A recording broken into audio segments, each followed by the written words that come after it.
Assalamualaikum warahmatullahi wabarakatuh. Selamat siang dan selamat datang kami ucapkan kepada Temenkyu yang sudah bergabung pada sesi Moves Coaching Clinic dengan tema Making Your Content Work Harder. Sebelum saya memulai sesi ini, saya terlebih dulu ingin berpantun buat Temenkyu, pantun perkenalan. Di atas meja ada buah durian, habis dimakan oleh si Budi. Perkenalkan, saya Hari Raden, moderator di acara sesi ini. Senang sekali saya pada siang hari ini selama 75 menit ke depan akan memandu Temenkyu semuanya dalam sesi Moves Coaching Clinic dengan tema Making Your Content Work Harder. Sebelum kita mulai acara, saya ingin menyampaikan beberapa hal terkait dengan safety instruction untuk menjaga keamanan dan protokol kesehatan COVID-19. Selama acara berlangsung, teman-teman dapat mengikuti langkah-langkah berikut ini. Hindari berkerumunan selama mengakses kegiatan Moves dalam masa pandemi COVID-19 dan selalu ikuti anjuran pemerintah untuk melakukan physical distancing. Pastikan sistem kelistrikan teman-teman aman serta colokan ke PC, laptop, HP tidak ada yang bermasalah. Apabila terjadi korsleting, segera hentikan pemakaian. Hindari mengakses internet menggunakan Wi-Fi di tempat-tempat publik atau tempat lain yang dirasa kurang aman. Pastikan koneksi yang aman agar terhindar dari peretasan secara ilegal. Pastikan teman-teman mengenali tempat mengakses kegiatan Moves siang ini, kenali jalur evakuasi dan titik kumpul apabila ada kondisi yang tidak kita inginkan. Segera akhiri apabila terjadi kondisi yang tidak diinginkan, lalu segera melakukan evakuasi diri. Sebelum kita mulai, mungkin sebagian Temenkyu bertanya-tanya, apa sih sebenarnya Moves 2021 itu? Kalau tadi ada yang menyimak video di awal sesi, pasti sudah tahu ya apa itu Moves. Jadi saya ulangi kembali, Moves adalah Ministry of Finance Festival, yaitu suatu kegiatan yang diinisiasi oleh Kementerian Keuangan untuk mewadahi kolaborasi peran pemerintah dalam generasi muda dalam mewujudkan visi Indonesia 2045, di mana merupakan tahun peringatan 100 tahun Indonesia Merdeka. Tahun ini Moves mengusung tema The Future is Today, yang berarti masa depan adalah milik mereka yang mempersiapkan hari ini. Nah, kalau Temenkyu ingin tahu lebih banyak tentang Moves, langsung aja akses laman moves.kemenkyu.go.id. Bersamaan dengan event Moves 2021, Kemenkyu juga menginisiasi sebuah komunitas untuk generasi muda bangsa yang diberi nama Komunita. Pada penasaran nggak nih, apa sih Komunita itu?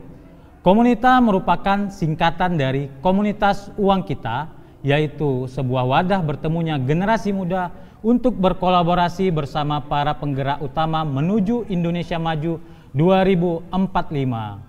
Kegiatan di Komunita ini ngapain aja? Kegiatan Komunita berfokus pada pengembangan diri, karakter, dan perluasan jaringan para anggotanya. Para anggota yang bergabung dalam Komunita akan difasilitasi dengan berbagai program dan kegiatan yang bertujuan meningkatkan skill dan knowledge, berorganisasi dan berjejaring, terlibat dalam program dan kegiatan Kementerian Keuangan, dan tentunya masih banyak lagi manfaat yang bisa didapatkan. Tertarik untuk bergabung? Kabar gembira untuk Temenkyu semua yang hadir di sini. Temenkyu berkesempatan bergabung menjadi anggota Komunita dengan mendaftarkan diri pada tautan bit.ly/komunitas-kemenkyu seperti yang sudah terdapat di layar Temenkyu sekalian. Langsung aja di scan QR code-nya sekarang, dibuka linknya dan dibaca deskripsi singkat serta syarat dan ketentuan bergabung di Komunita. Kami tunggu kamu di Komunita.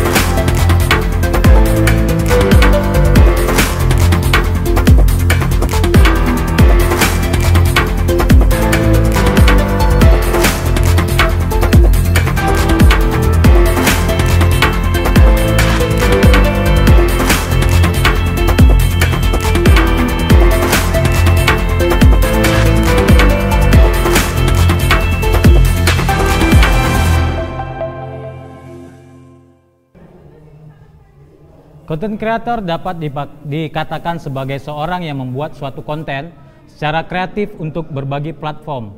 Umumnya, content creator dapat membuat konten berupa video panjang seperti YouTube atau podcast untuk Spotify, kemudian foto-foto estetik untuk di media sosial. Profesi content creator saat ini makin dilirik oleh generasi muda karena bertolak belakang dengan definisi bekerja secara tradisional. Karena sistem kerja yang dinamis dan tidak monoton inilah yang disukai oleh anak-anak zaman sekarang atau disebut Gen Z. Kebanyakan saat ini mereka lebih suka memiliki pekerjaan yang memberi kebebasan waktu serta keluasan untuk berpikir secara kreatif. Meski sudah banyak public figure yang sukses menjadi content creator di tanah air, kenyataannya masih cukup banyak yang kesulitan untuk menciptakan konten yang menarik dan belum paham mengenai etika dan dampak dari pesan yang di-share di media sosial. Fenomena ini menunjukkan bahwa sesungguhnya dibutuhkan kemampuan dan skill khusus untuk terjun ke dalam dunia kreatif ini. Dan jangan lupa kalian juga harus memahami ketentuan perpajakan sebagai seorang content creator. Generasi muda saat ini menjadi kunci utama dalam penggerak kesejahteraan Indonesia. Oleh karena itu perlu adanya pengembangan potensi diri sejak dini agar siap menyokong masa yang akan datang dan mempersiapkan karir Temenkyu semuanya. Nah, dalam rangka penguatan produktivitas sejak dini perlu adanya kesadaran sejak dini pula yang datang dari setiap individu generasi muda. Oleh sebab itu, di Movest Coaching Clinic kali ini sudah ada pembicara yang sangat inspiratif yang akan sharing nih bagaimana menjadi seorang content creator, pekerja kreatif untuk berbagi pengalaman dalam menjawab bagaimana generasi muda dapat memaksimalkan potensi dirinya di bidang industri kreatif guna berkontribusi untuk Indonesia. Akan saya sapa dulu terlebih dahulu narasumber kita pada hari ini, seorang YouTuber dan musik komposer yang tentu semua sudah tahu, yaitu Mas Alfi Rev. Selamat siang Mas Alfi. Apa kabar Mas? Sehat ya Mas ya?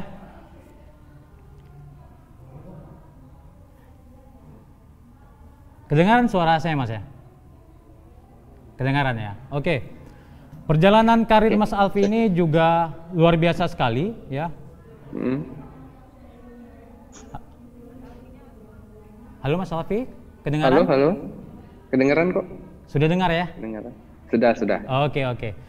Seperti yang sudah disebutkan sebelumnya, Mas Alfi ini merupakan seorang musik komposer dan juga seorang YouTuber yang sudah menghasilkan banyak karya, bahkan pernah ditampilkan di luar negeri.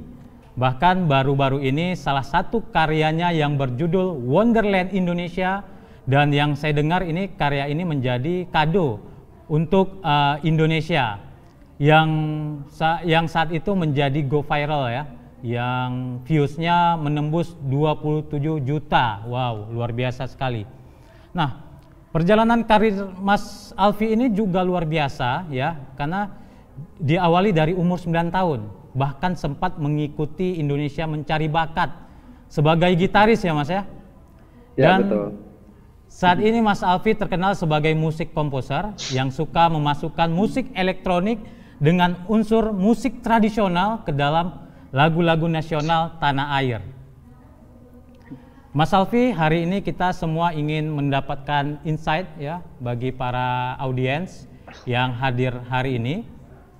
Jadi Mas Alfi bisa mungkin berbagi ya bagaimana punya kepikiran nih ya, punya ide, kemudian ide tersebut dikembangkan menjadi sebuah karya yang fenomenal Mas Alfi. Nah, mungkin di sesi ini Mas Alfi bisa sharing ke kita ya, karena di antara audiens ini ya, mereka ini adalah para generasi muda yang pasti sudah banyak tertarik ya untuk menjadi content creator Mas. Ya, mungkin bisa di-share Mas di sesi kali ini. Untuk itu kita langsung saja ya, saya persilakan Mas Alfi untuk memulai sesi coaching klinik kali ini setelah video berikut ini.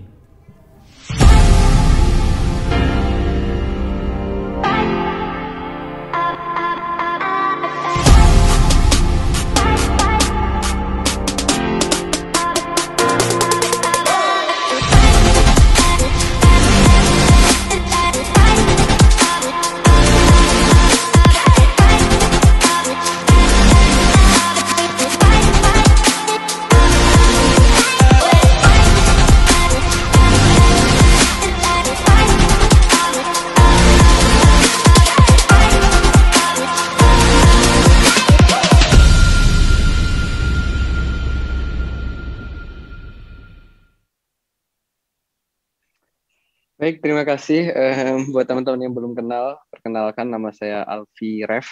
Nama lengkap saya sebenarnya Awar Rizky Alfiori.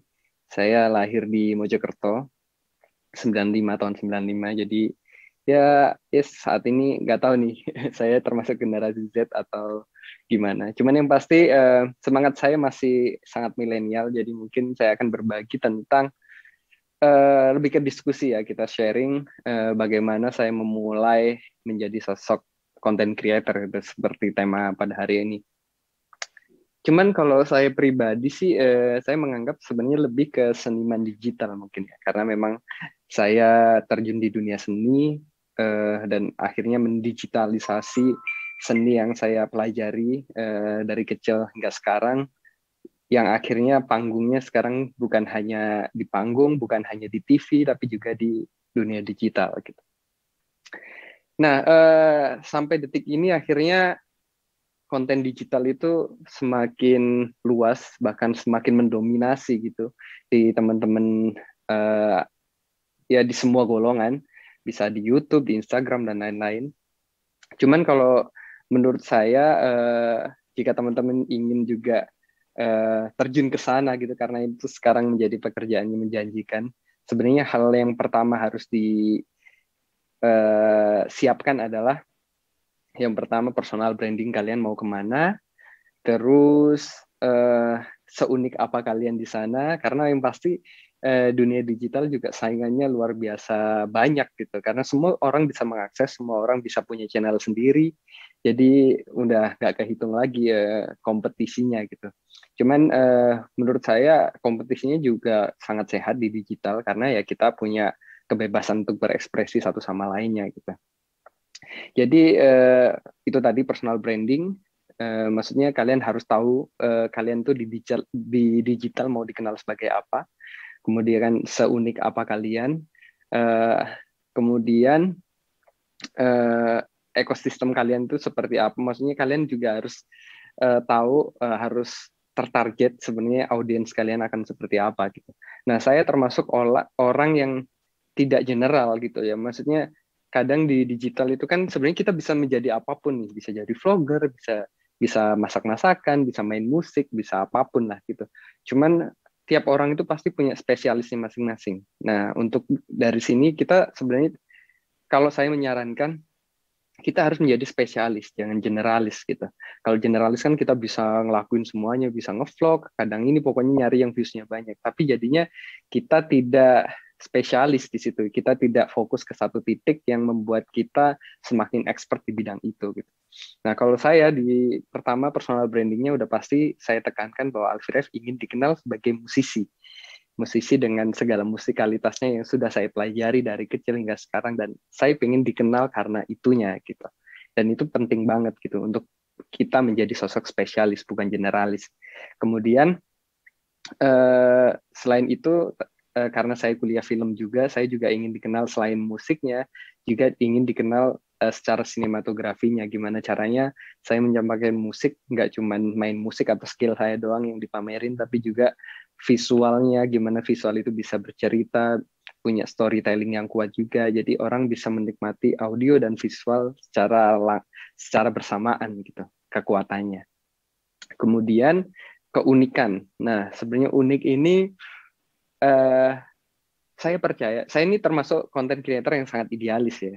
Jadi memang tujuan saya bukan AdSense doang, tapi tujuan saya malah lebih ke ibarat AdSense itu, uang AdSense itu sama sekali tidak bisa menutup produksi saya gitu. Contohnya Wonderland Indonesia gitu ya.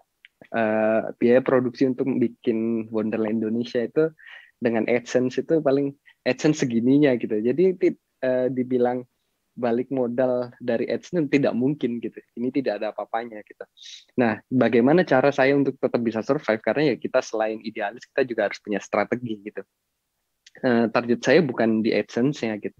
Target saya adalah trust perusahaan-perusahaan besar atau event-event besar untuk someday ketika bikin sebuah pagelaran yang spektakuler, itu mempercayakan saya dan tim untuk mengeksekusinya gitu. Dan Wonderland Indonesia adalah bentuk nyata sebuah konten yang diproduksi saya dan seluruh tim saya yang masih anak-anak muda ini membuktikan bahwa Indonesia layak untuk dibawa to the next level gitu. Jadi memang goals masing-masing content creator berbeda. Kalau saya memang AdSense sangat tidak cukup buat saya untuk menutup segala produksi yang segitunya gitu. Itu sangat ribet dan masif, melibatkan banyak orang juga. Jadi udah hampir semi-semi film layar lebar secara produksinya. Tapi memang yang saya kejar adalah gimana caranya Alfie Rev ya dikenal, balik lagi ke personal branding, Alfie Rev ingin dikenal sebagai musisi, sinematografer yang totalitas, total atau tidak sama sekali, dan dia selalu ingin mempersembahkan sesuatu yang spektakuler. Jadi ketika ada brand atau event besar, ingin Alfie Rev dan tim terlibat untuk menyuguhkan sebuah pertunjukan yang keren gitu ya, itu juga harus dibayar mahal gitu. Maksudnya dibayar mahal bukan hanya dalam konteks uang ya, tapi segala usaha, segala idealisme yang kita tuangkan di Wonderland Indonesia itu pasti akan menemukan pendengarnya sendiri, menemukan pasarnya sendiri, dan pasar yang saya target memang event-event besar gitu. Karena saya memang pingin balik lagi ke personal branding tadi, Alfie Rev dikenal sebagai sosok pemuda yang idealis, yang pingin selalu membawa Indonesia ini mendunia gitu. Dan di balik konten itu yang akhirnya viral dan lain-lain, mungkin secara angka bagi saya ya itu udah sering terjadi ya, menyentuh angka puluhan juta gitu. Aku rasa konten-konten di Indonesia sangat banyak sekali yang bagus, banyak sekali yang viral gitu. Dan karya saya juga bukan satu-satunya, tapi mungkin value-nya memang bukan hanya dari angka, tapi tadi peluang saya untuk bisa dipercaya ngehandle beberapa event besar setelah Wonderland Indonesia itu sangat terbukti gitu. Akhirnya saya dan tim dipercaya untuk mengeksekusi beberapa proyek dengan acuan mereka pengen spektakuler itu gitu. Jadi yang saya syukuri juga akhirnya Alfie Rev ini terus berevolusi, nggak cuma dikenal sebagai gitaris yang awalnya dulu Mas tempat sudah di spill bahwa saya pernah di Indonesia Mencari Bakat waktu itu karena skill saya main gitar, jadi saya show off main gitar, ikut ajang ke sana sini karena pengen dikenal sebagai sosok gitaris gitu. Sampai akhirnya itu lomba-lomba berlangsung, kemudian akhirnya saya belajar film di Jogja. Waktu itu akhirnya saya coba bikin channel YouTube itu, hingga akhirnya dikenal sebagai musisi. Waktu itu masih musisi cover gitulah, sambil bikin-bikin video yang masih sederhana, sampai akhirnya terus berevolusi. Dan mungkin saya juga termasuk content creator yang tidak langsung keren dari lahir gitu ya. Saya itu sangat berproses sekali. Jadi saya juga mengakui karya saya 5 tahun lalu juga itu sebenarnya kalau saya lihat sekarang ya itu sangat buruk sekali gitu. Tapi paling enggak waktu itu saya memulai itu penting. Jadi waktu itu saya memulai buka channel YouTube itu sekitar 2016 itu saya bikin konten, tapi memang langsung ke musik karena memang dari awal saya ingin langsung jadi spesialis bukan generalis, karena saya sebenarnya juga mungkin bisa aja ngevlog, bisa aja main game gitu kan, cuman kan itu balik lagi personal branding saya ingin dikenal sebagai musisi, jadi memang dari awal channelnya memang tentang musik. Sampai akhirnya itu berjalan 2016, 2017 itu saya baru menemukan satu titik kekuatan konten saya, yaitu mengaransemen lagu nasional. Ceritanya waktu itu di 2017 pertengahan saya diundang ke London untuk menampilkan sebuah musikalitas gitu, karena memang KBRI London melihat saya konser membawakan lagu Indonesia Pusaka.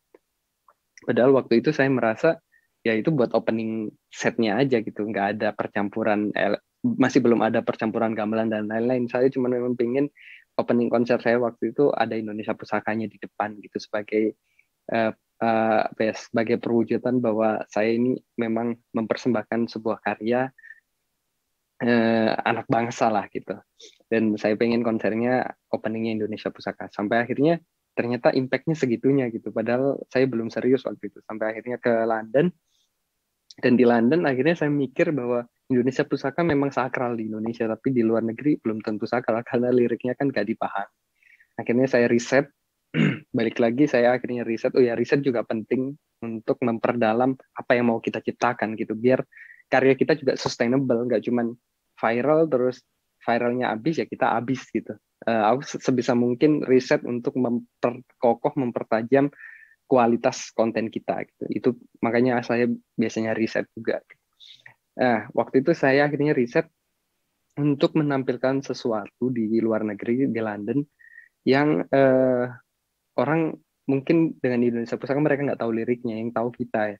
Tapi aku pengen ada bunyi-bunyian yang mereka langsung merasa oke, mereka nggak pernah mendengar itu, dan itu ada aset dari Indonesia, yaitu gamelan. Akhirnya saya riset bagaimana mengkombinasi gamelan dengan musik elektronik gitu. Akhirnya saya riset, saya coba mempelajari tangan nada gamelan itu kayak gimana, sampai akhirnya ketemu harmoninya antara gamelan dan elektronik music gitu. Karena menurut saya sebenarnya yang perlu digabungkan bukan hanya asik enggaknya nih beatnya gitu, terus bisa buat joget gitu, nggak sesimpel itu, tapi bagaimana kita bisa ngejaga kesakralan gamelan ini. Gamelan kan sakral banget, dan ini salah satu aset penting bangsa ini gitu ya. Bagaimana gamelan itu bisa ngeblend ke elektronik, bukan hanya beatnya tapi juga intonasinya, terus bagaimana gamelan ini bisa harmoni secara musiknya, secara nada gitu ya. Bagaimana mereka benar-benar bisa berkolaborasi secara indah gitu antara gamelan dan elektronik. Akhirnya saya menemukan itu, waktu itu akhirnya saya uh, nge-cover lagu Tanah Airku, dan itu akhirnya saya upload setelah saya tampilkan di London, dan berhasil waktu itu gamelan itu berhasil membius audiens gitu, sampai akhirnya pulang ke Indonesia. Akhirnya saya memutuskan untuk mengabadikan project saya itu, project pribadi yang hanya untuk tampil di sana, sebenarnya bisa ditampilkan di dalam negeri lah, di channel YouTube saya gitu. Dan di sini saya mengaransemen lagu Tanah Air yang sekarang masih ada videonya, dan itu udah ditonton sekitar berapa ya, 20 juta ke atas, saya lupa. Dan itu juga momen pertama ternyata saya berhasil menciptakan sebuah arus baru gitu, bahwa lagu nasional ini bisa diaransemen dengan musik EDM, yang mana EDM itu identik dengan musik malam gitu ya, terus dengan gamelan, dan lagu nasional ini bisa ngeblend gitu. Dan ini adalah sepanjang karir saya dalam bermusik, mengaransemen lagu nasional adalah tingkat kesulitannya yang paling tinggi buat saya. Kenapa? Karena sebenarnya mengaransemen lagu nasional itu outputnya hanya ada dua kemungkinan. Yang pertama, itu bisa bagus, bisa harmoni, bisa menyentuh. Yang kedua, bisa rusak. Karena lagu nasional ini penuh dengan makna-makna kebangsaan, penuh dengan penghayatan gitu. Ketika kita, apalagi dengan musik elektronik yang identik dengan musik malam gitu ya. Meskipun bagi saya musik elektronik ya tetap musik yang akademis gitu. Makanya saya coba buktikan bahwa musik EDM, gamelan, dan lagu nasional ternyata bisa berpadu, berkolaborasi dengan indah, dan tetap suasana terhormatnya tidak hilang gitu. Dan itu tingkat kesulitannya memang yang paling tinggi buat saya dari pengalaman saya mengcover berbagai lagu gitu. Karena memang kita harus menjaga nilai-nilainya. Sampai akhirnya setelah lagu Tanah Air itu lahir, dan ternyata banyak yang suka, banyak yang tersentuh, banyak yang merasa akhirnya lagu nasional bisa masuk ke anak muda dengan senang hati gitu. Mereka akhirnya merasa bisa masuklah ke playlist anak muda gitu. Bisa bersaing dengan lagu-lagu yang populer gitu. Sampai akhirnya di situ saya merasa bahwa oke, ini satu poin penting yang akhirnya ingin saya pertahankan gitu. Jadi itu selama ya saya belajar, mungkin kalau dari musik kan dari umur 10 tahun gitu ya.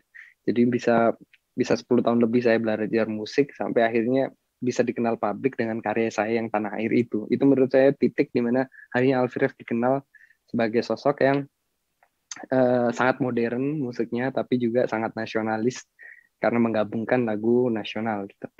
Dari situ akhirnya saya menemukan kecintaan tersendiri. Itu saya memang akhirnya awalnya itu saya punya mimpi untuk go internasional gitu, bikin musik yang bisa tembus ke internasional, bisa manggung di sana dan lain-lain. Tapi setelah berhasil mengaransemen lagu Tanah Air, mimpi saya jadi beda, yaitu saya balik, saya itu malah pingin banget Indonesia yang mendunia, bukan Alfie-Rev-nya yang mendunia gitu. Jadi saya pingin banget membawa Indonesia ini to the next level dan bisa dipandang berarti gitu di mata dunia gitu, karya anak bangsa. Itu kenapa akhirnya dari tanah air itu, terus tahun-tahun selanjutnya tiap 17 Agustus saya selalu ngeluarin karya yang berbau nasionalis dengan modern gitu. Dan itu terus berlanjut dan nggak langsung bagus. Tanah air yang waktu itu saya aransemen bagi saya saat ini ya itu sangat biasa banget gitu, bahkan di luar standar saya yang saat ini, tapi ya paling nggak saya waktu itu mulai dan ternyata yang paling penting ceritanya bisa nyampe gitu. Mungkin secara teknis bagi saya itu gambarnya masih buram, bingsingnya masih jelek gitu, tapi pesannya masih nyampe gitu ke audiens dan itu penting banget dan itu perlu riset sih buat teman-teman yang mungkin akan memulai apapun bidang kalian gitu ya. Sampai akhirnya 2018 saya ngeluarin waktu itu untuk Asian Games, terus 2019 saya ngeluarin single judulnya Bumi Terindah, itu juga tentang nasionalisme. Kemudian yang 2020 saya ngeluarin Epic Medley of Indonesian Culture, itu menggabungkan berbagai budaya Indonesia dalam satu music video. Dan akhirnya di 2021 Wonderland Indonesia lahir. Dan itu adalah perjalanan panjang dari karya-karya yang awalnya standar, terus berevolusi untuk lebih baik lagi, dan akhirnya terakhir Wonderland Indonesia. Jadi perjalanan panjang ini menunjukkan bahwa kita pintar aja nggak cukup, kita keren aja nggak cukup, kita punya alat aja nggak cukup, tapi konsistensi itu sangat penting gitu. Maksudnya kalau kita pinter banget untuk mengeksekusi satu konten yang keren terus viral, tapi kita nggak konsisten habis itu, ya aku yakin itu akan temporer gitu. Karena saya yakin sebenarnya kita punya kapasitas yang sama dengan teman-teman semuanya. Aku yakin aku ini bukan orang yang dianugerahi otak lebih pintar dari manusia-manusia lain, enggak sih. Cuman mungkin semangatku untuk terus belajar dan nggak mau di zona nyaman itu yang membedakan gitu. Aku nggak mau kalau di tanah air dulu, dengan tanah airku yang dulu yang udah ditonton 20 juta views terus aku ngerasa puas dan aku enjoy aja dengan zona aman, itu mungkin aku nggak akan bisa sampai ke level Wonderland Indonesia yang sekarang gitu. Jadi konsistensi itu sangat penting dan saya percaya dengan konsistensi juga akhirnya kita bisa menciptakan arus gitu. Artinya tidak melulu konten creator itu harus mengikuti arus, nggak harus mengikuti trending yang sedang berjalan saat ini, nggak harus ngikutin list yang kira-kira karyaku bakal viral, nggak harus seperti itu gitu.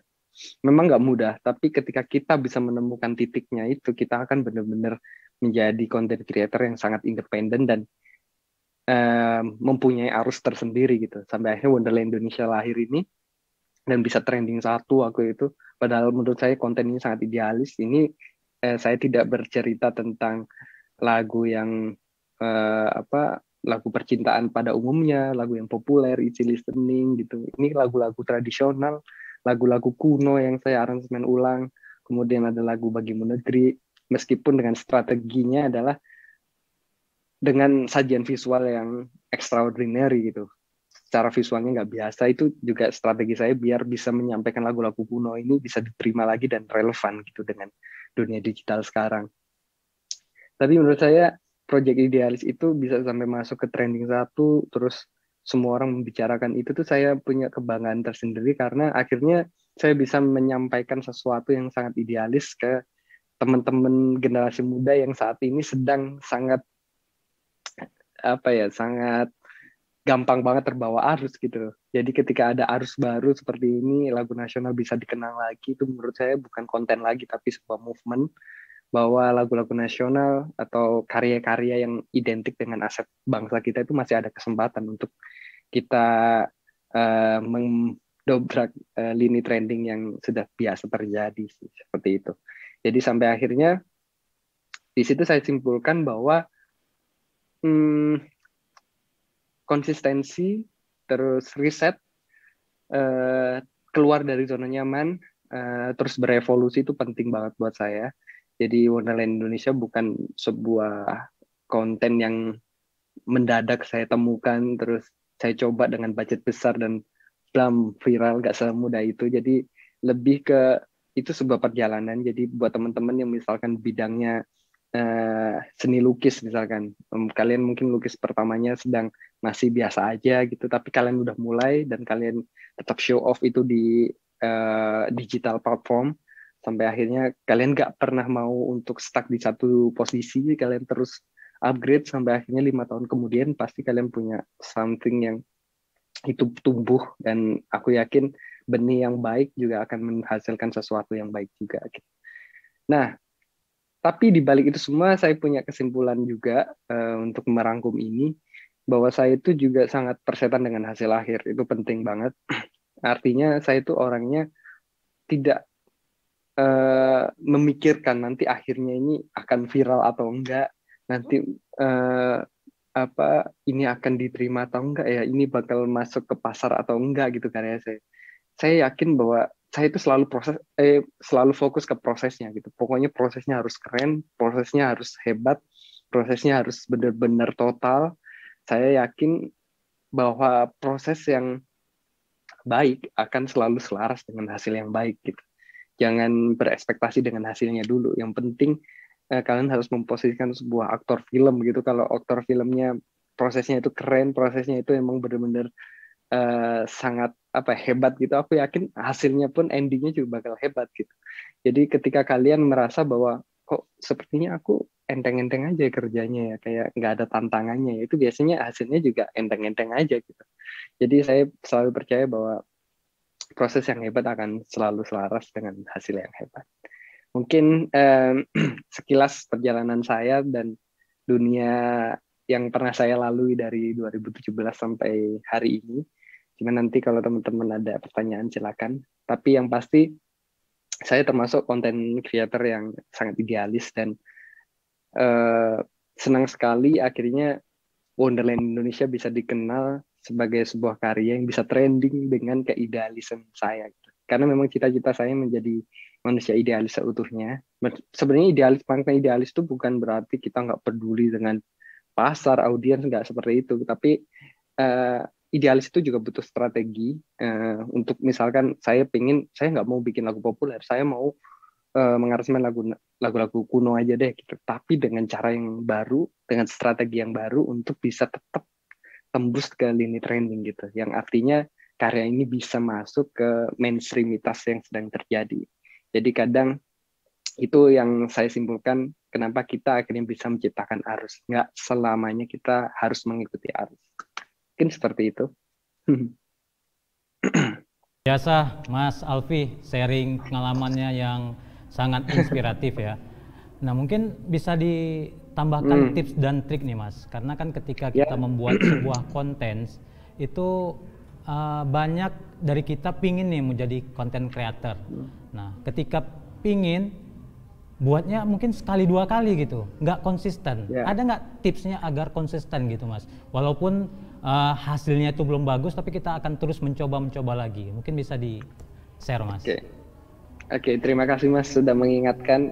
Mungkin ada satu hal penting yang saya kelupaan, yaitu rasa cinta gitu ya.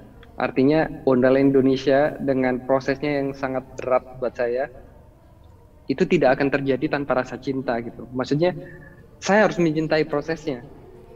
Itu kenapa teman-teman harus jadi spesialis bukan generalis. Biar teman-teman bisa fokus terhadap apa yang kalian cintai untuk kalian ekspresikan gitu. Dan Wonderland Indonesia waktu itu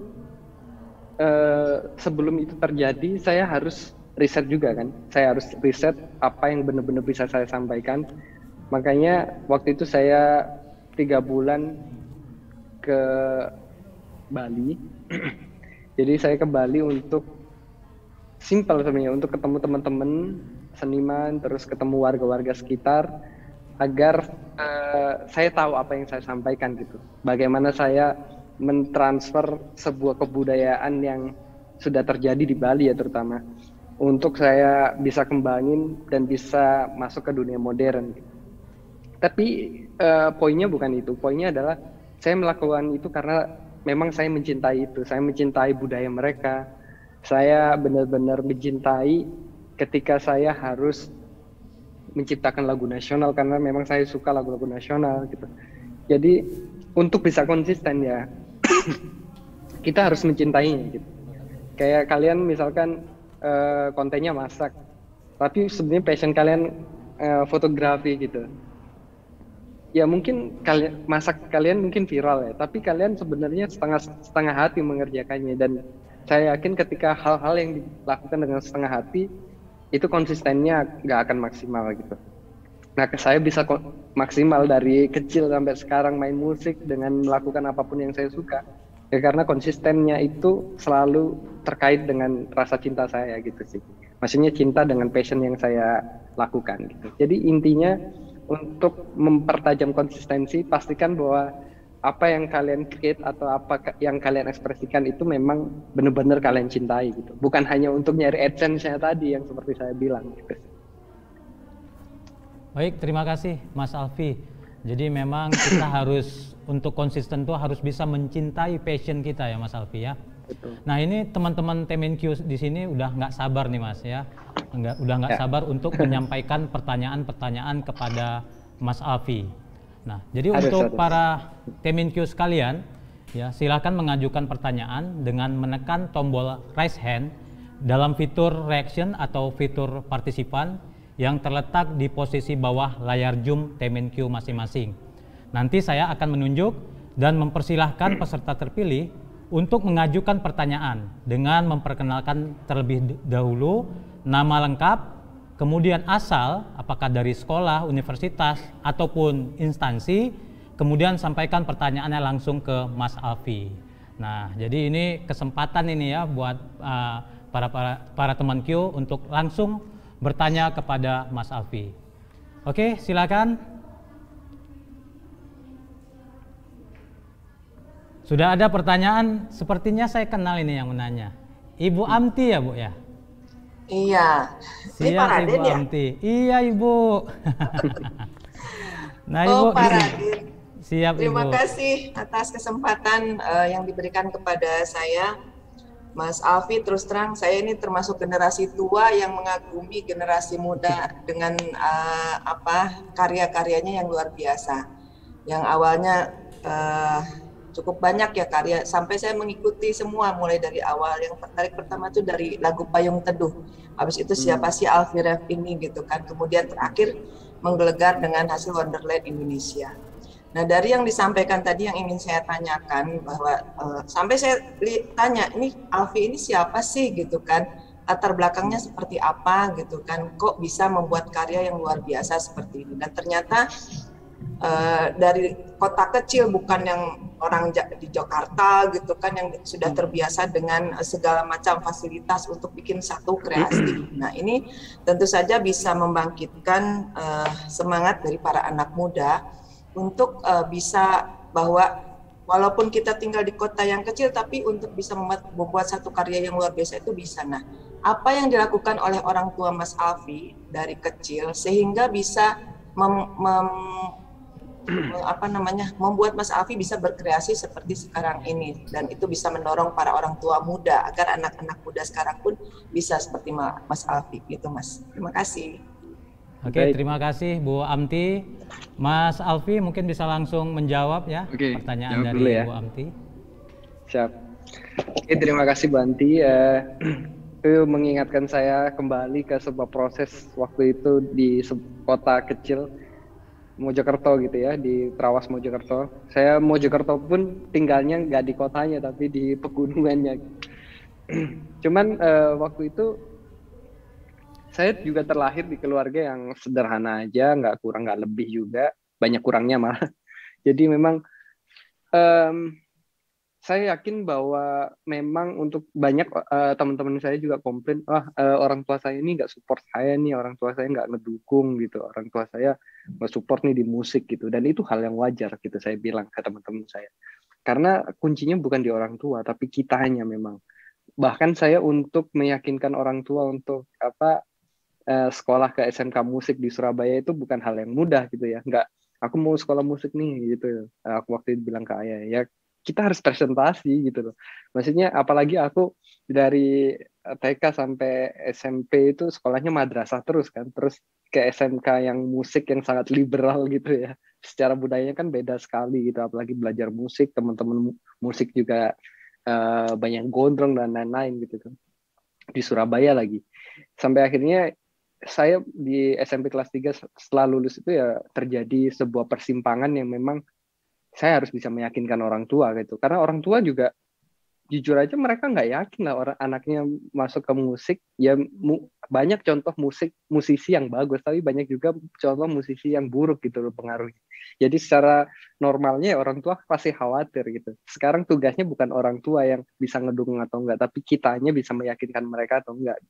Jadi saya tuh sebelum masuk ke sana pastinya presentasi dulu ke ayah saya gitu untuk meyakinkan. Bahkan ketika saya harus minta gitar, itu ayah saya nggak akan ngasih gitu aja. Dan itu menurut saya didikan yang bagus sih. Artinya untuk saya bisa ketika saya ingin minta gitar baru gitu, waktu itu gitar elektrik yang murah-murah aja gitu, ayah nggak langsung ngasih gitu. Ayah lebih waktu itu kayak, emang kamu sepantas apa minta gitar elektrik gitu loh. Apakah itu benar-benar bisa kepake atau cuman keinginan yang tidak bisa dipertanggungjawabkan gitu. Jadi akhirnya saya saya lomba dulu, minjem gitar dulu, sampai akhirnya waktu itu saya dapat trofi gitaris terbaik, saya langsung dibeliin gitar gitu, karena memang layak gitu. Jadi mungkin yang bisa saya petik adalah sebagai orang tua mungkin kita memang harus mendidik bahwa mempunyai sesuatu itu harus ada pertanggungjawabannya gitu. Bahkan sekecil gitar atau efek gitar, waktu itu saya selalu seperti itu cara kerjanya untuk minta ke ayah, harus presentasi, terus akan alat itu akan seberguna apa gitu. Nah ketika kita berhasil dan itu make sense ya harus dikasih gitu. Jadi memang akhirnya semua alat yang saya punya itu alat yang memang saya perlukan, bukan saya inginkan gitu. Dan ketika saya perlukan, otomatis alat itu ya memang menjadi senjata saya gitu, bukan coba-coba gitu. Dan selama saya belum ada dan orang tua belum support, ya saya minjem dulu aja, saya buktikan dulu ke orang tua saya bahwa saya memang layak untuk ini. Dan itu terbawa sampai detik ini gitu, sampai akhirnya kayak di dunia saya sekarang mempunyai production house, punya tim yang banyak gitu. Kayak tim saya misalkan ngajuin kamera baru gitu, ya saya bilang sepertinya karya kita cukup dengan kamera ini gitu. Saya lebih malu ketika punya kamera bagus tapi karyanya tidak sebagus kameranya gitu. Jadi itu saya selalu terapkan sampai akhirnya Wonderland Indonesia tayang itu dengan segala prosesnya. Sebelum Wonderland Indonesia tayang itu saya baru ganti kamera gitu. Karena memang sesuai gitu loh. Oke, kebutuhannya kayak gini, kita layak ganti kamera gitu. Jadi kadang hal-hal pertanggungjawaban kecil, presentasi, kita tahu kita itu mau beli apa, itu hal yang sangat penting sih untuk dalam dunia pendidikan, maksudnya mendidik anak untuk bisa mempertanggungjawabkan apa mimpinya gitu. Jadi ketika mereka tahu mereka mau beli apa dan akan digunakan untuk apa, itu hal kecil yang aku yakin itu akan kebawa sampai dewasa, bahwa segala sesuatu yang dia ajukan berarti dia sudah bersiap untuk mempertanggungjawabkannya. Mungkin seperti itu. Terima kasih, keren Mas Alfi. Gitu. Jawaban Mas Alfi ya. Oke, kita masih ada waktu, kita berikan kesempatan buat yang lain untuk bertanya. Tekan tombol raise hand dalam fitur reaction. Ya, sudah ada teman kita. Siapa ini? Dengan siapa? Dengan Ahmad Zulfikar, Mas. Mohon maaf kurang jelas suaranya, Mas. Agak Ahmad Zulfikar. Ahmad Zulfikar. Dari mana, Mas Ahmad? Saya dari Makassar, Mas. Dari Makassar. Baik, silakan langsung tanyakan. Terima kasih atas kesempatannya. Yang ingin saya tanyakan ke Mas Alfi, bagaimana membangun determinasi diri dan personal branding bagi generasi muda di tengah serbuan budaya asing? Karena tentu kita tahu saat ini banyak budaya asing yang digandrungi oleh generasi muda kita, dan Mas Alfi membuat arus baru seperti itu dengan mengangkat kembali budaya-budaya tradisional. Saya rasa itu, Mas Alfi. Terima kasih. Oke, silakan Mas Alfi. Oke. Mungkin akan saya perjelas lagi ya. Tadi mungkin saya agak bahas itu sedikit.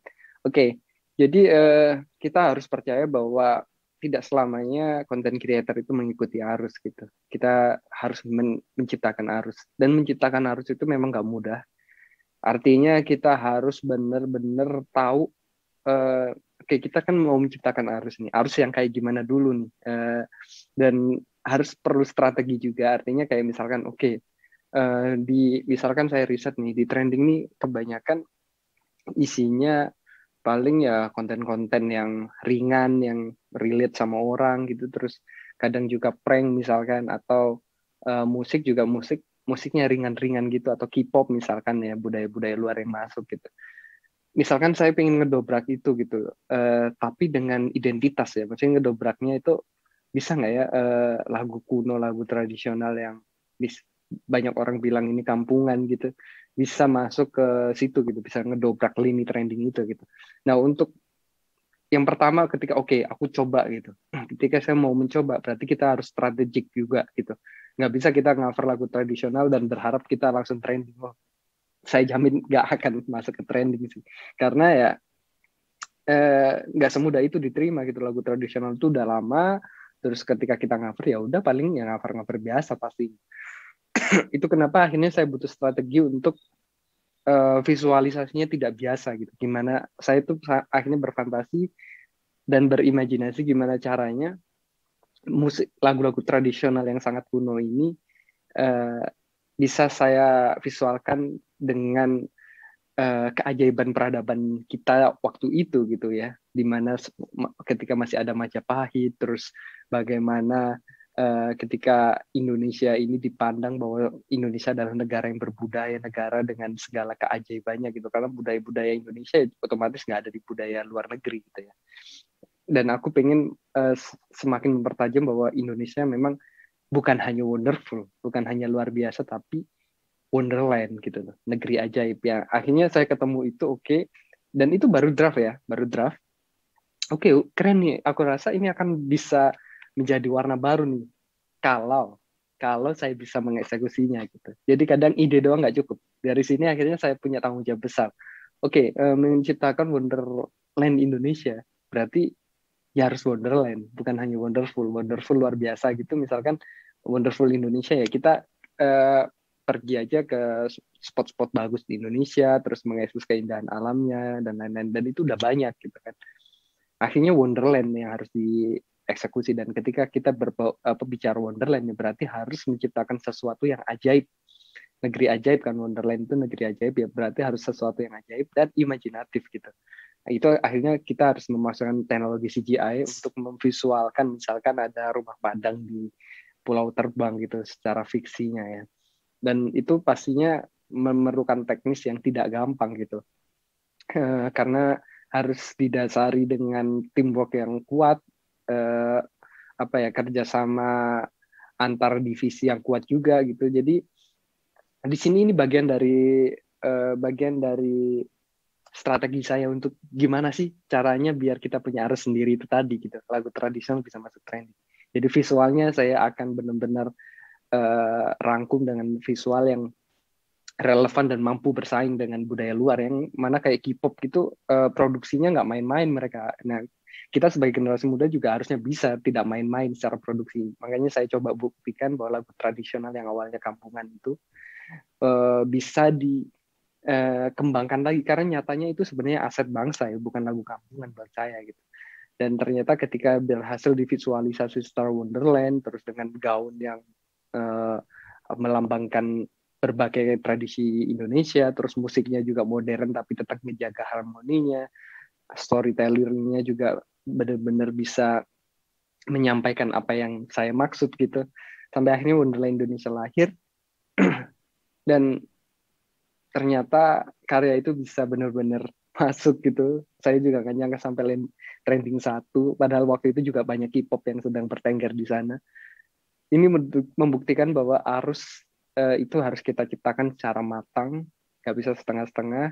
Dan ketika kita berkeinginan untuk menciptakan arus sendiri, berarti kita memang harus siap bahwa prosesnya awalnya akan berat, akan melalui proses panjang.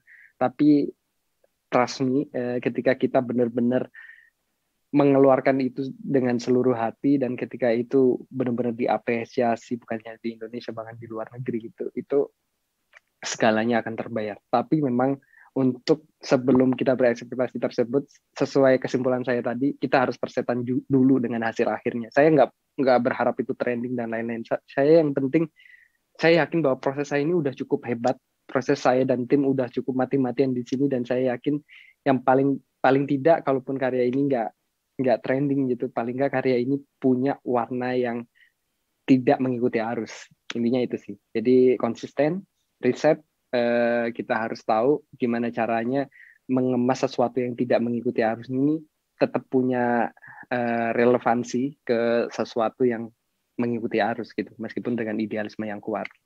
Dan mungkin dari situ akhirnya karya Wonderland Indonesia dengan segala keidealismenya gitu. Karena bagi saya, menurut saya ini masih karya yang paling idealis buat saya, tapi bisa diterima begitu luar biasa, dan akhirnya menurut saya ini menjadi movement bahwa karya-karya yang punya idealis tinggi juga masih layak untuk terus masuk di lini trending gitu. Mungkin seperti itu. Baik, terima kasih Mas Alfi. Saya senang sekali ya ada kata-kata cintai prosesnya. Jadi kita tidak melihat hasilnya, tidak perlu viral, tapi yang penting prosesnya itu dicintai. Ketika viral maka itu menjadi reward. Begitu ya Mas Alfi ya. Oke Mas Alfi, ini masih ada waktu Mas. Kita kasih kesempatan buat satu penanya lagi ya Mas ya. Boleh, boleh. Oke teman-teman, bisa raise hand.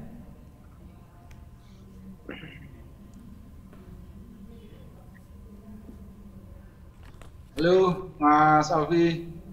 Siap. Halo. Dengan siapa Mas? Mohon. Apa kabar? Nama dan asal. Dengan Hanif nih. Dengan Hanif. Kebetulan saya lagi dinas di Sabang. Tapi saya aslinya sih orang Jawa juga. Dulu saya pernah dinas di Pasuruan tuh Mas. Oke. Siap, silakan. Pertanyaannya Mas Hanif. Makasih. Ini suatu ini juga ya, membanggakan anak madrasah juga ya. Jadi saya dulu juga anak madrasah. Jadi anak madrasah nggak usah berkecil hati kalau tidak mampu berprestasi. Pasti mampu, semua mampu. Ini aja dikit aja Pak Mas Alfi terkait dengan kadang-kadang anak muda kalau yang idealis ya, Mas Alfi itu pasti banyak tantangannya, entah bulian, entah apa ya, kontra dari lingkungan, kemudian dari keluarga. Nah, kira-kira tips and tricksnya apa itu Mas Alfi sehingga bisa konsisten tadi luar biasa. Itu yang pertama. Itu yang mungkin anak muda perlu dapat, itu perlu banget lah dapat itu. Itu yang pertama. Kemudian yang kedua, ini kalau lihat ininya Mas Alfi nanti di tahun 2045 ini pas maturity-nya 40 tahun nanti. Kira-kira ada visi apa Mas Alfi dengan Indonesia, entah melalui yang sekarang Mas Alfi terpilih, termasuk bagaimana untuk memotivasi lah anak-anak muda yang ininya Mas Alfi ini di 2045 sehingga benar-benar Indonesia menjadi Indonesia Emas melalui jalurnya Mas Alfi. Terima kasih Mas Alfi, itu aja. Oke. Mas Alfi. Oke, yang pertama bagaimana kita bisa survive sebagai sosok yang idealis ya, karena memang mungkin akan banyak yang meragukan, banyak yang ngebully misalkan karena karya kita cukup berbeda gitu awal. Saya senang dengan satu slogan bahwa saya ingat-ingat dulu.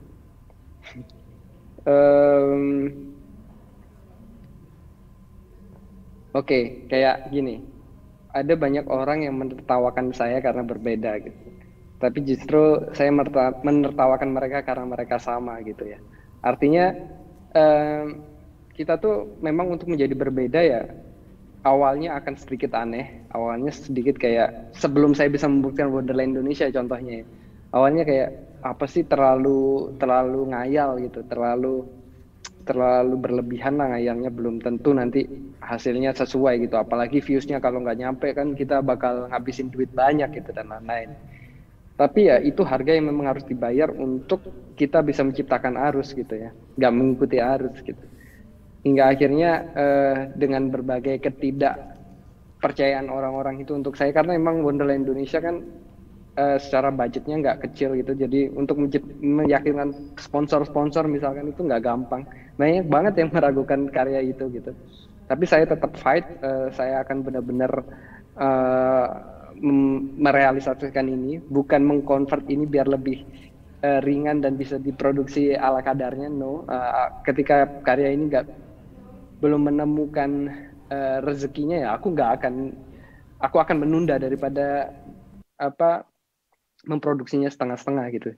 Hingga akhirnya aku coba terus berusaha untuk tetap mempertahankan idealisme di karya ini, dan ketika karya itu akhirnya lahir, dan mungkin dunia sendiri yang akan menjawabnya, dan kita akhirnya bisa dengan simpel untuk menjawab keraguan banyak orang yang awalnya aneh dan lain-lain gitu. Sampai akhirnya karya ini bisa menjadi barometer baru, itu menurut saya nggak perlu dijelaskan lagi nih loh, karya kita itu berhasil dan lain-lain, nggak perlu, karena otomatis berbagai keraguan itu akan tertampar dengan sendirinya sih. Mungkin itu. Nah, yang kedua, apa visi misi di 2045 misalkan. Simpelnya sih ya itu tadi, kita harus bisa menciptakan arus gitu. Ketika saya terus berada di zona nyaman, misalkan ngikutin trending aja deh, di luar lagi trending apa nih, misalkan lagu K-pop ini lagi trending, ya udah kita cover yuk dan lain-lain gitu kan. Oh, di sana lagi keren nih musik yang kayak gini, berbau apa gitu, ya udah kita ngikutin gitu. Ya ngikutin mungkin karena lagi happening gitu ya, mungkin views kita akan naik misalkan ya sebagai content creator. Cuman ya kita akan selamanya menjadi followers gitu kalau kita seperti itu. Itu kenapa akhirnya hal kecil itu bisa akan merubah dunia, itu menciptakan arus gitu. Menciptakan arus tersendiri bahwa kita punya identitas gitu. Jadi saya selalu yakin bahwa content creator yang punya identitas itu akan punya power untuk merubah berbagai hal gitu, termasuk merubah strata ekonomi Indonesia ke depannya. Bagaimana aku sih membayangkan bagaimana jika Wonderland Indonesia ini someday akan terus tumbuh gitu, terus production-nya akan terus next level, dan akan bisa mampu bersaing dengan Hollywood misalkan. Ya itu akan menjadi sebuah langkah nyata bahwa Indonesia akan punya arus tersendiri di 2045 dan bisa bersaing dengan dunia-dunia luar. Mungkin seperti itu.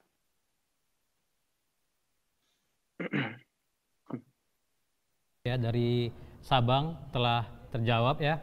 Saya suka tuh dengan slogannya itu, Mas Alfi. Ya, slogannya, mereka mentertawakan saya karena saya berbeda, tapi saya mentertawakan mereka karena mereka sama. Wah, luar biasa ya. Oke, baik, karena waktunya telah habis ya, dengan sudah terjawabnya pertanyaan-pertanyaan yang telah diajukan, berakhir sudah sesi Movies Coaching Clinic pada siang hari ini dengan tema Creative Content Creation atau Making Your Content Work Harder. Dari sesi Movies Coaching Clinic kali ini, kalau boleh saya sedikit mengambil kesimpulan, Mas Alfi menyampaikan bahwa kita itu harus mencintai passion kita. Kemudian kita harus membuat keunikan, membuat berbeda, dan ciptakan arus. Nah, itu mungkin sedikit kesimpulan yang saya ambil dari banyak yang Mas Alfi sampaikan. Temenku semua perlu diingat ya, perlu diingat sebagai generasi penerus bangsa Indonesia yang baik. Jika nanti sudah sukses dan memiliki penghasilan, jangan lupa untuk membayar pajak. Karena apa? Karena pahlawan masa kini adalah mereka yang membayar pajak. Dengan pajak kita bangun Indonesia menjadi negara yang mandiri, berdaulat, serta sejahtera. Terima kasih kepada Temenku semua yang sudah antusias untuk mengajukan pertanyaan. Semoga pertanyaannya terjawab dengan baik. Kami mohon maaf, tidak semua pertanyaan bisa kami fasilitasi karena waktu yang sangat terbatas. Terima kasih banyak kepada narasumber kita nih, Mas Alfi, karena telah menyempatkan waktunya untuk bergabung dan sudah sharing banyak pengalaman, inspirasi, pengetahuan, dan insight kepada seluruh peserta Movies pada sesi ini. Apabila ada tugas atau kesibukan lain, kami perkenankan Mas Alfi untuk meninggalkan acara ini. Semoga sehat selalu Mas Alfi. Kami tunggu karya-karya terbaiknya. Semoga makin sukses. Semoga kita bisa ketemu kembali. Terima kasih Mas Alfi. Demi perbaikan penyelenggaraan acara Road to Mofest 2021 selanjutnya, kami mohon kesediaan Kemenkyu semua untuk mengisi survei penyelenggaraan acara hari ini melalui tautan seperti yang ada di layar teman-teman sekalian. Survei ini juga akan menjadi sumber data kami dalam memberikan e-sertifikat.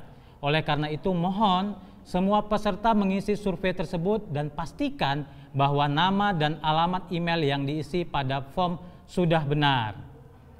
Nah, saya mengingatkan kembali, sebelum menutup acara Mofest Coaching Clinic sesi ini, saya ingin kembali mengingatkan dan mengajak teman-teman yang belum bergabung atau melakukan pendaftaran komunitas uang kita atau komunita, langsung aja yuk untuk segera bergabung pada tautan bit.ly/komunita-kemenkyu atau QR code yang ada di layar teman-teman sekalian. Nah, rangkaian acara Ministry of Finance Festival 2021 juga belum berakhir. Untuk itu, teman-teman silahkan mengikuti rangkaian kegiatan lainnya melalui website Mofest 2021 di mofest.kemenkyu.go.id.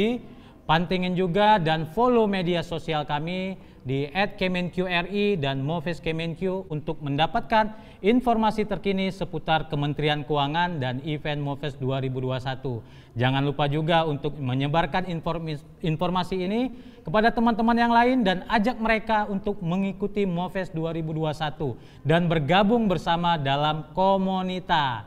Akhir kata, saya Hari Raden izin undur diri. Mohon maaf apabila terdapat hal-hal yang kurang berkenan selama saya memandu jalannya Mofest Coaching Clinic sesi ini. Sampai jumpa di rangkaian kegiatan Mofest 2021 lainnya. Wassalamualaikum warahmatullahi wabarakatuh.